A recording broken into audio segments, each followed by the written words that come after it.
Hello friends, story education में आपका स्वागत है। और आज मैं लेके आया हूँ प्रवक्ता लेक्चरर केवीएस एनवीएस यानी Navodaya Vidyalaya PGT TGT LT net आदि के लिए राजनीतिक विज्ञान पॉलिटिकल साइंस से यहाँ पर प्रीवियस ईयर का पेपर। तो देखिए दोस्तों, इसमें हम इम्पोर्टेंट क्वेश्चन करेंगे जो प्रीवियस ईयर में पूछे जा चुके हैं। तो चलिए शुरू करते हैं। ये हमारी पार्ट 8 सीरीज है। इससे पहले कि अगर आपने सीरीज नहीं देखी है तो आप वहाँ पर से देख सकते हैं। तो देखिए फ्रेंड्स, ये हम जो पेपर कर रहे हैं ये 2005 का है। इससे पहले हमने 2003 2004 के पेपर यहाँ पे सॉल्व कर लिए थे और आज हम करेंगे यहाँ पे 2005 के। तो चलिए शुरू करते हैं। तो पहला क्वेश्चन यहाँ पे लोकतांत्रिक विकेंद्रीकरण से तात्पर्य है। तो यहाँ पे दिया गया पंचायती राज की स्थापना, या फिर दिया गया राज्यों के पक्ष में अधिक आर्थिक विकेंद्रीकरण, नौकरशाही संरचना में शक्ति का विकेंद्रीकरण, या फिर दिया गया है सरकार के तीनों अंगों में शक्ति का बंटवारा। तो देखिए इसका जो सही आंसर होगा वो यहाँ पर क्या होगा। तो जो सही आंसर है वो है यहाँ पर पंचायती राज की स्थापना। तो यहाँ पे पहला ऑप्शन सही दिया गया है। इसके साथ हम बात करें तो देखिए यहाँ पर सन 1957 में गठित जो बलवंत राय मेहता समिति ने पंचायती राज संस्थानों को लोकतांत्रिक विकेंद्रीकरण नाम दिया। तो ये भी इंपॉर्टेंट है, आपको पता होना चाहिए कि विकेंद्रीकरण नाम किसने दिया, लोकतांत्रिक विकेंद्रीकरण। तो ये दिया था बलवंत राय मेहता समिति ने। और इसमें त्रिस्तरीय पंचायती राज यानी ग्राम पंचायत, पंचायत समिति और जिला परिषद, इसकी स्थापना की बात कही गई है। तो ये भी कई बार एग्जाम में पूछा जाता है कि त्रिस्तरीय में किसे किसे लिया जाता है। तो त्रिस्तरीय में ग्राम पंचायत, पंचायत समिति और जिला परिषद संस्थानों को की स्थापना की यहाँ पर बात की गई है। अब आगे बढ़ते हैं हम नेक्स्ट क्वेश्चन की ओर। नेक्स्ट है यहाँ पर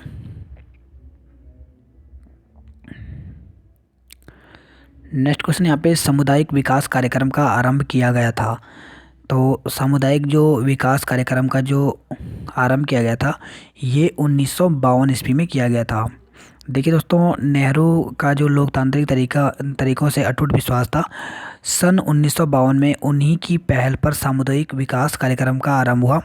सामुदायिक विकास कार्यक्रम आरंभ इसलिए किया गया था ताकि अधिक नियोजन एवं सामाजिक पुनरुद्धार की राष्ट्रीय योजनाओं के प्रति देश की ग्रामीण जनता में सक्रिय रुचि पैदा की जा सके। तो ये भी आपको पता होना चाहिए कि सामुदायिक विकास कार्यक्रम क्यों आरंभ किया गया था। तो इसका यहाँ पर कारण दिया गया है। अब आगे बढ़ते हैं नेक्स्ट क्वेश्चन को। नेक्स्ट यहाँ पे धर्मनिरपेक्षता से तात्पर्य है। तो धर्मनिरपेक्षता तात्पर्य यहाँ पे क्या होगा।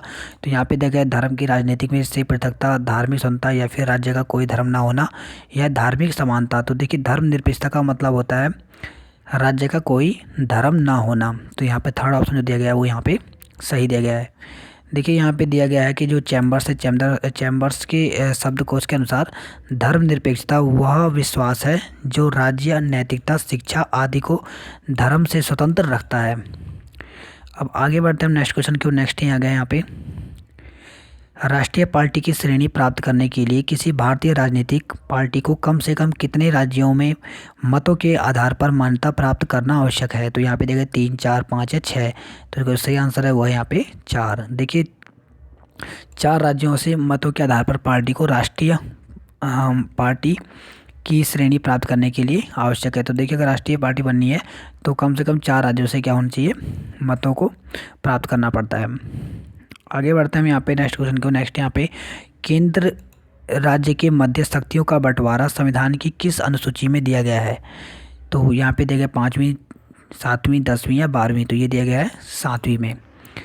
यहाँ पे अगर हम बात करते हैं तो केंद्र राज्य के मध्य शक्तियों का बंटवारा संविधान की 7वीं अनुसूची के द्वारा किया गया है, जिसमें संघ सूची, राज्य सूची एवं समवर्ती सूची का वर्णन है। संघ सूची में 97 यानी 97 विषय हैं, राज्य सूची में 61 यानी 61 विषय हैं, जबकि समवर्ती सूची में 52 विषय हैं। तो ये भी आपको इनके बारे में सब पता होना चाहिए कि संघ सूची में ये आंकड़े आप याद रखें, क्योंकि एग्जाम में यहाँ से पूछ लेता है कि संघ सूची में कितने विषय हैं। तो 97, राज्य सूची में यहाँ पे 61 है और समवर्ती सूची में 52 यानी 52 विषय हैं। अब आगे बढ़ते हैं नेक्स्ट क्वेश्चन को। नेक्स्ट है यहाँ पे भारत में सर्वोच्च न्यायालय के न्यायाधीशों की कुल संख्या यानी मुख्य न्यायाधीश को सम्मिलित करके कितनी निश्चित की गई है। तो ये कितनी निश्चित की गई है, तो ये की गई है यहाँ पे 26। तो देखिए यहाँ पे दिया गया है 1986 के संविधान अधिनियम द्वारा उच्चतम न्यायालय में एक न्यायमूर्ति, एक मुख्य न्यायमूर्ति एवं 25 जो होते हैं वो अन्य न्यायाधीश होते हैं। तो इस प्रकार से अगर टोटल पूछे तो यहाँ पे 26, और वैसे पूछे तो 25 यहाँ पे न्यायाधीश होते हैं, और एक क्या होता है, एक मुख्य न्यायाधीश होता है, एक मुख्य न्यायमूर्ति होता है। ठीक है, तो यहाँ पे इस प्रकार से आप देख सकते हैं टोटल यहाँ पे 26 होता है। नेक्स्ट है यहाँ पे भारतीय संविधान के किस अनुच्छेद में संविधान संशोधन प्रक्रिया उल्लेखित है। तो देखिए काफ़ी इंपॉर्टेंट क्वेश्चन है, और अभी आप देखें तो उत्तराखंड के जो लेक्चरार का पेपर हो रहा है उसमें इसी प्रकार के क्वेश्चन पूछे जा रहे हैं। तो काफ़ी इंपॉर्टेंट क्वेश्चन है, क्योंकि यहाँ पे बेसिक क्वेश्चन ज़्यादा पूछे जा रहे हैं, तो आपको इस प्रकार के क्वेश्चन को आप ज़रूर देख लें।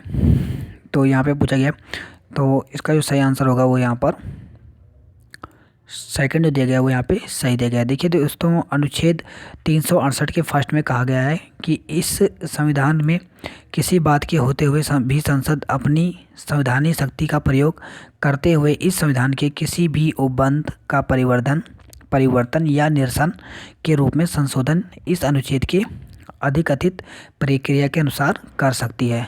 तो ये आपको पता होना चाहिए किस आर्टिकल में कहा गया है। तो ये कहा गया है 368 के फर्स्ट में। नेक्स्ट दिया गया है यहाँ पे, निम्नलिखित युगों में से कौन सा युग सही सुसेमित नहीं है। तो यहाँ पे दिया गया भारत संघात्मक, ऑस्ट्रेलिया संघात्मक, अमेरिका संघात्मक और ब्रिटेन संघात्मक। तो कौन सा सही नहीं है, तो वो है यहाँ पे ब्रिटेन संघात्मक जो दिया गया है ये सही नहीं है। देखिए क्योंकि जो ब्रिटेन है ये एकात्मक है। यहाँ पे देखिए कि ब्रिटेन में एकात्मक प्रणाली है, वहाँ पर समस्त शक्तियाँ केंद्र में निहित होती हैं, जबकि अगर हम बात करें भारत, ऑस्ट्रेलिया, अमेरिका आदि में संघात्मक शासन प्रणाली है। अब आगे बढ़ते हैं नेक्स्ट क्वेश्चन की ओर। नेक्स्ट है यहाँ पे, संविधान समीक्षा हेतु बनाई गई नवीनतम यानी अब तक की अंतिम समिति के अध्यक्ष कौन थे। तो अब तक के जो अंतिम समिति के जो अध्यक्ष थे वो थे जस्टिस वेंकट चेलिया। ठीक है, तो यहाँ पे सेकंड ऑप्शन सही दिया गया। देखिए अभी देखिए, संविधान समीक्षा हेतु बनाई गई नवीनतम समिति के अध्यक्ष जो थे जस्टिस वेंकट चेलिया थे। तो यहाँ पे इस प्रकार से सेकंड ऑप्शन जो दिया गया वो सही दिया गया। नेक्स्ट क्वेश्चन पूछा गया है यहाँ पर, लक्षद्वीप की राजधानी का नाम है। तो लक्षद्वीप की जो राजधानी है वो कौन सी है। तो यहाँ पे दिया गया ईटानगर, एंजल, पोर्ट ब्लेयर। तो देखिए जो लक्षद्वीप की राजधानी है वो कवरत्ती है। तो इस प्रकार से यहाँ पे फोर्थ ऑप्शन सही है, इनमें से कोई नहीं। पोर्ट ब्लेयर जो है वो अंडमान निकोबार की राजधानी है, जबकि अगर हम एंजल की बात करें तो ये किसकी है, मिजोरम की राजधानी है। आगे बढ़ते हैं नेक्स्ट क्वेश्चन की ओर। नेक्स्ट है यहाँ पे, लोकपाल विधेयक बिल अपने देश में पारित हुआ था। तो लोकपाल जो विधेयक बिल है ये अपने देश में 1990 ईस्वी में भारत में यानी पारित हुआ। नेक्स्ट यहाँ पे, प्रजातांत्रिक समाजवाद की अवधारणा को किसने विकसित किया था। तो ये क्या था, जवाहरलाल नेहरू ने। देखिए दोस्तों, पंडित जवाहरलाल नेहरू ने प्रजातांत्रिक समाजवाद के समर्थन थे, और वे मानते थे कि विश्व की समस्या के समाधान का मार्ग समाजवाद है। समाजवाद के प्रति उनका रुझान काफ़ी पुराना था। सन 1929 में लाहौर कांग्रेस अधिवेशन में उन्होंने कहा कि मैं एक समाजवादी हूँ। नेक्स्ट यहाँ पे, लोकतंत्र की सफलता के लिए कौन सी दलीय प्रणाली सर्वाधिक उपयुक्त है। तो कौन सी है, तो वह है द्विदलीय। तो यहाँ पे सेकंड ऑप्शन सही दिया गया है। यहाँ पे दिया गया है, लोकतंत्र की सफलता के लिए द्विदलीय प्रणाली सबसे उपयुक्त मानी जाती है, क्योंकि इसमें शासन के स्थायित्व रहता है, वैकल्पिक सरकार बनाने का भी विकल्प रहता है। ब्रिटेन एवं अमेरिका में द्विदलीय प्रणाली में बजट से लोकतंत्र विकसित हो सकता है। अब आगे बढ़ते हैं नेक्स्ट क्वेश्चन की। नेक्स्ट यहाँ पे, संयुक्त राष्ट्र संघ का सचिवालय स्थित है। तो संयुक्त राष्ट्र संघ का जो सचिवालय है वो कहाँ पर है, तो वो है न्यूयॉर्क में।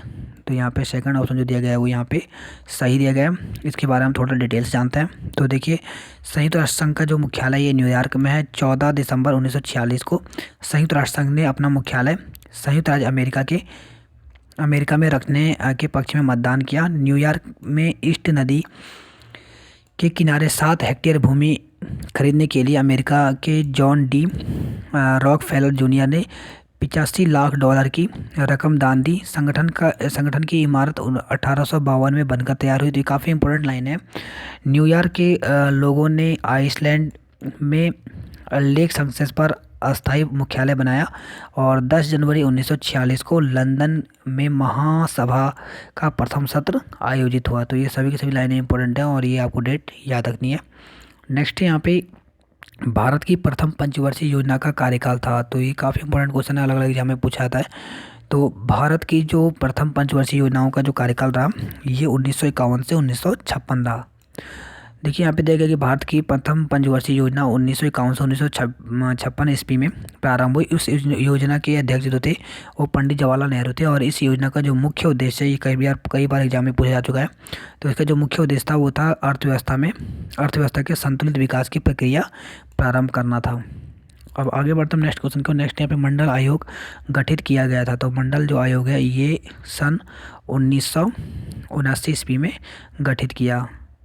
तो देखिए जो मंडल आयोग का जो गठन था ये जनता पार्टी ने 1979 में किया था, और जिसमें अपनी रिपोर्ट 1980 में प्रेषित की। आयोग के अध्यक्ष वीपी मंडल थे, और जिन्होंने पिछड़े वर्गों के लिए 11 संकेतक निर्धारित किए।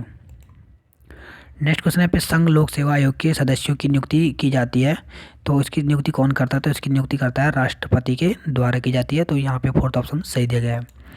यहाँ पे दिया गया संघ लोक सेवा आयोग के सदस्य की जो अध्यक्ष की जो नियुक्ति होती है वो राष्ट्रपति के द्वारा की जाती है। और आयोग के किसी भी सदस्य के सेवा शर्तों में उसकी नियुक्ति के पश्चात उसके लिए अलाभकर परिवर्तन नहीं किया जाएगा। नेक्स्ट क्वेश्चन यहाँ पे योजना आयोग का अध्यक्ष कौन होता है? तो योजना आयोग का जो अध्यक्ष होता है वो प्रधानमंत्री होता है। और देखिए दोस्तों ये कई बार इंपॉर्टेंट क्वेश्चन है और कई बार पूछा चुका है कि योजना आयोग की स्थापना पूछ लेता है। तो योजना आयोग की जो स्थापना हुई थी ये 15 मार्च 1950 को हुई, और इसके बारे में केंद्रीय मंत्रिमंडल ने एक प्रस्ताव पारित किया था। इस आयोग का अध्यक्ष जो होता है वो प्रधानमंत्री होता है। नेक्स्ट क्वेश्चन यहाँ पे गुट निरपेक्ष आंदोलन के संस्थापक थे। तो गुट निरपेक्ष जो आंदोलन है इसके जो संस्थापक थे हुए थे यहाँ पे मार्शल टीटो। तो यहाँ पे थर्ड ऑप्शन सही दिया गया। गुट निरपेक्ष जो आंदोलन है इसके संस्थापक पंडित जवाहरलाल नेहरू, मिस्र के कर्नल नारिस और यूगोस्लाविया के मार्शल टीटो थे, जिन्होंने 1961 में बेलग्रेड में गुट निरपेक्ष आंदोलन की शुरुआत की। नेक्स्ट यहाँ पे भारत के प्रथम उप प्रधानमंत्री थे। तो कौन थे? तो वे थे सरदार पटेल। भारत के जो प्रथम उप प्रधानमंत्री सरदार वल्लभ भाई पटेल थे। नेक्स्ट क्वेश्चन है यहाँ पे राज्य में नीति निर्देशक तत्व एक ऐसा चेक है जिसका भुगतान बैंक की इच्छा पर है, यह कथन है। तो यह कथन किसका है? तो यह है केटी शाह का। देखिए जो प्रोफेसर केटी शाह है इनके शब्दों में यह ऐसा चेक है जिसका भुगतान बैंक की इच्छा पर छोड़ दिया गया है। प्रोफेसर केसी वियर ने उद्देश्यों और आकांक्षाओं को घोषणा पत्र कहा है। प्रोफेसर वीएन राव ने इसे नैतिक उपदेश माना है। नेक्स्ट यहाँ पे संसद के किसी सदन की बैठक के लिए न्यूनतम गणपूर्ति कितनी होनी चाहिए? तो कितनी होनी चाहिए? तो समस्त सदस्य की संख्या का 1/10 होना चाहिए। देखिए यहाँ पे दिया गया है कि आर्टिकल यानी अनुच्छेद 100 के थर्ड के अनुसार जब तक संसद विधि द्वारा अन्यथा उपबंध न करे तब तक संसद के प्रत्येक सदन का अधिवेशन गठित करने के लिए गणपूर्ति सदन के सदस्यों की कुल संख्या का 10वां भाग होगा। नेक्स्ट क्वेश्चन है निम्नलिखित में से कौन सा सही सुसीमित है? तो इसमें अगर हम बात करें जो पहला दिया गया है उदारवाद मिश्रण है लोकतंत्र व व्यक्तिवाद का, तो ये यहाँ पे सही दिया गया है।